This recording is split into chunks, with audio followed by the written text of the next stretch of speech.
ये कहानी मुझे ये नहीं कहूँगी कि सच्ची है या झूठ, क्योंकि झूठ तो मैं मानती ही नहीं हूँ, क्योंकि बहुत प्रेत होते हैं और अक्सर हमारे आसपास होते हैं। ये सिर्फ महसूस करने की बात होती है, और ये महसूस तभी होता है जब हम इस चीज़ को एकांत में या कहीं ऐसी जगह जो हॉन्टेड होती हैं वहाँ पे महसूस करते हैं। आत्माएं मरती नहीं है, अमर होती हैं, सुना होगा, और ये सत्य भी है। ना वो जलती है। एक होता है ना डर, हावी होने की बात होती है। डर जब किसी इंसान के साथ कुछ अप्रिय घटना या कोई ऐसी अविश्वसनीय घटनाएं घटित होती हैं तो उसके दिलो दिमाग में वो हमेशा के लिए छा जाती है। ऐसा ही कुछ हुआ है मेरे एक साथ भी जानने वालों के साथ, जिन्होंने ये स्टोरी मुझे बताई थी। तो अगर इस चीज़ पे कोई सही टाइटल दिया जाए तो है प्रेत आत्मा का बदला, क्योंकि प्रेत, पिशाच, नर पिशाच, ये सब चीज़ें होती हैं और आज भी होती हैं। मैं तो ये बोलूँगी उत्तराखंड में आज भी ये सब मौजूद है। आचरी, मांतरी, परियां होती हैं। भूत, पिशाच, छल, कपट, यक्ष, यक्षिणी, वैम्पायर, सब होता है।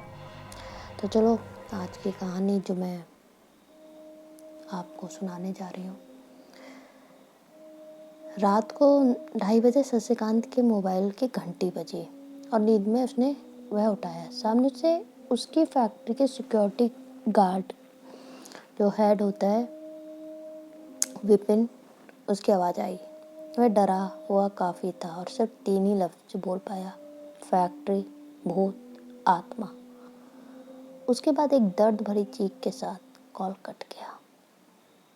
शशिकांत की नींद वहीं पल भर के लिए उड़ गई।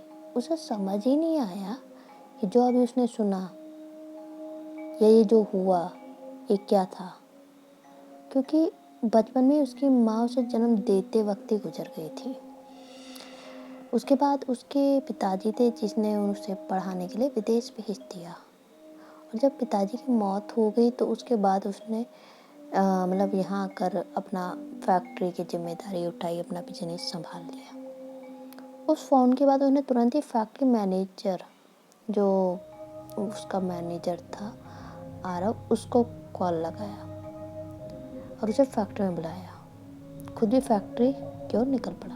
वो दोनों जब फैक्ट्री में पहुंचे तब उन्हें मेन गेट का गार्ड कहीं नहीं दिखा, पर शशिकांत की आंखें बस उसको ढूंढ रही थी, जिसकी दर्दनाक चीख उसके दिमाग में अभी भी गूंज रही थी। शशिकांत ने मतलब जो आरव से उससे कहा, तुम पुलिस को कॉल करो, फैक्ट्री के आगे वाले हिस्से को देखो, तब तक मैं गोदाम को चेक करता हूँ। जब शशिकांत गोदाम में पहुंचा तो उसने देखा कि वहाँ पे विपिन जमीन पर पड़ा हुआ है, बस शांत था, लेकिन उसकी सांसें अभी भी चल रही थी, मानो उसने कोई भयानक चीज़ देख ली हो। जैसे कोई हम एकदम से चीज़ देख लेते तो हमारी रूह कांप जाती है, हम एकदम से स्तंभ हो जाते हैं। उसी वक्त शशिकांत ने एक और दर्द भरी चीख सुनी, जिससे उसका कलेजा कांप उठा। वह चीख मैनेजर आरव की थी। शशिकांत ने सर पर दौड़ लगाई, फैक्ट्री में जाके देखा।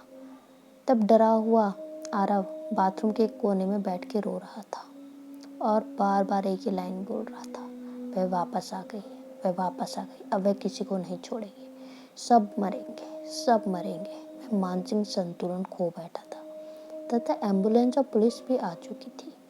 शशिकांत ने पुलिस आने के बाद उनको अपना बयान दिया और घर के लिए रवाना हो गया। पर जाते वक्त उसे एक बात महसूस हो रही थी कि वह अकेला नहीं था, कोई तो उसके साथ चल रहा था। और जब कार के पास पहुंचा तब कार का एक दरवाज़ा खुला था। उसे अच्छी तरह से याद था कि उसने कार के सभी दरवाजे लॉक किए थे। शशिकांत को कार चलाते वक्त कार की पिछली सीट पर भी किसी के होने का एहसास होने लगा।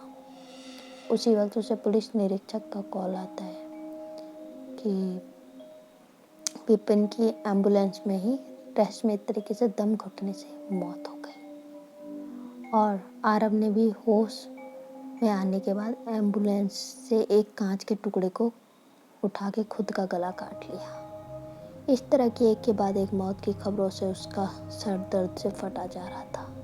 शशिकांत घर पहुंचा है। इतना सब देख के उसे नींद तो नहीं आने वाली थी। आप ही सोचिए, अगर आपके साथ ऐसा कुछ हो तो आपकी तो नींद ही उड़ जाएगी। इसलिए वह लाइब्रेरी में बैठकर किताबें पढ़ने लगा, अपना दिमाग डाइवर्ट करने के लिए। उसे अचानक आसपास कुछ हलचल सी महसूस हुई। तभी उसे खिड़की से अंदर आने वाली चांद की खूबसूरत रोशनी, एक जानी पहचानी हसीन लड़के की परछाई नजर आई। शशिकांत को पता नहीं, पर उस परछाई से डर नहीं लग रहा था। वह लड़की बोली, कैसे हो शशि? शशिकांत हकलाते हुए वो बोला, कौन हो तुम और मेरा पीछा क्यों कर रही हो? मैंने तुम्हारा क्या बिगाड़ा है? वह बोली, मैं वही हूँ जिसके साथ तुम्हारी बचपन की कुछ सुनहरी यादें हैं, जिसके साथ तुम स्कूल जाया करते थे, पूरा दिन हम साथ बिताया करते थे। क्या तुम मुझे भूल गए शशि? फिर शशिकांत के जुबान पर उसका नाम आया, स्वाति, तुम? और तुम्हारी ये हालत किसने की? फिर स्वाति अपनी कहानी बताई। वह बोली, मेरे पिताजी तुम्हारे पिताजी के फैक्ट्री में काम करते थे। एक दिन वह देर रात को पूरा हिसाब किताब निपटा के घर के लिए निकल रहे थे, पर जाने से पहले आखिरी बार फैक्ट्री के चक्कर लगाने के लिए गोदाम पहुंचे तो उन्हें वहाँ कुछ नए बॉक्स दिखे जिन पर कंपनी का लेबल नहीं था। उन्होंने वह खोल के देखे तो उसमें अफीम और नशीले पदार्थ थे। किसी की आवाज़ सुन के वह वहीं छुप गए तो वहाँ तुम्हारे पापा और कंपनी के डायरेक्टर आए। तब मेरे पिताजी को पता चला कि कंपनी में ड्रग्स का काला कारोबार होता है। उन्होंने पिताजी को उस रात पकड़ लिया और मार के कंपनी के पिछले गोदाम में दफना दिया।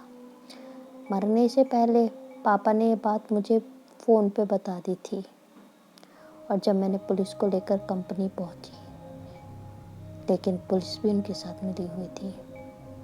उन्होंने मेरी इज्जत के साथ खेलकर मुझे भी उसी ज़मीन में दफना दिया जहाँ पर मेरे पापा को दफनाया था। और आज मैंने और पिताजी ने सबको ख़त्म करके बदला पूरा कर लिया। पर हमारी आत्मा को मुक्ति नहीं मिल सकती, क्योंकि मेरे 6 साल का छोटे भाई विशाल का इस दुनिया में अब कोई नहीं है। वह अनाथालय में दिन काट रहा है। इसलिए मैं मदद के लिए तुम्हारे पास आई हूँ, क्योंकि मैं जानती हूँ तुम एक अच्छे इंसान हो। शशिकांत ने कहा कि मैं मेरे पिताजी की गलती कभी सुधार नहीं सकता, पर हमारी बचपन की दोस्ती के खातिर मैं तुम्हारे छोटे भाई की जिम्मेदारी स्वीकार करता हूँ और तुमसे वादा करता हूँ मैं तुम्हारे भाई को पढ़ा लिखा कर एक अच्छा इंसान बनाऊँगा। उसके बाद स्वाति और उसके पिताजी की आत्मा को मुक्ति मिल गई। दूसरे ही दिन शशिकांत ने कंपनी के सारे गलत बिजनेस बंद करवा दिए और उस अनाथालय से विशाल को गोद ले लिया। आज वो अच्छी ज़िंदगी बिता रहा है। अगर आपको मेरी ये कहानी पसंद आती है तो please like, share and subscribe करें। अपने चैनल को प्यार एंड सपोर्ट करें। और मेरे न्यू सब्सक्राइबर से हम्बल रिक्वेस्ट है कि प्लीज़ अपने चैनल को सब्सक्राइब करें और कहानी पूरी सुने। आज तबीयत ठीक नहीं है तो शायद लेट मिल सकती है कहानी, बट आगे आपको ऐसी हॉरर स्टोरी और आएंगी, रियल जो सच्ची घटनाओं पे, और मैं आपको सुनाऊंगी। शब्द किसी के होंगे बट आवाज़ मेरी होगी। तो ये कहानी यहीं पे ख़त्म होती है। नेक्स्ट कहानी आएगी जल्दी, तो अपने चैनल को यूँ ही सपोर्ट करें, लाइक, शेयर एंड सब्सक्राइब करें। अपने दोस्तों के साथ, जानने वालों के साथ और रिलेटिव्स के साथ ये कहानी ज़रूर शेयर करें और अपने चैनल को प्यार दें। तो थैंक यू सो मच।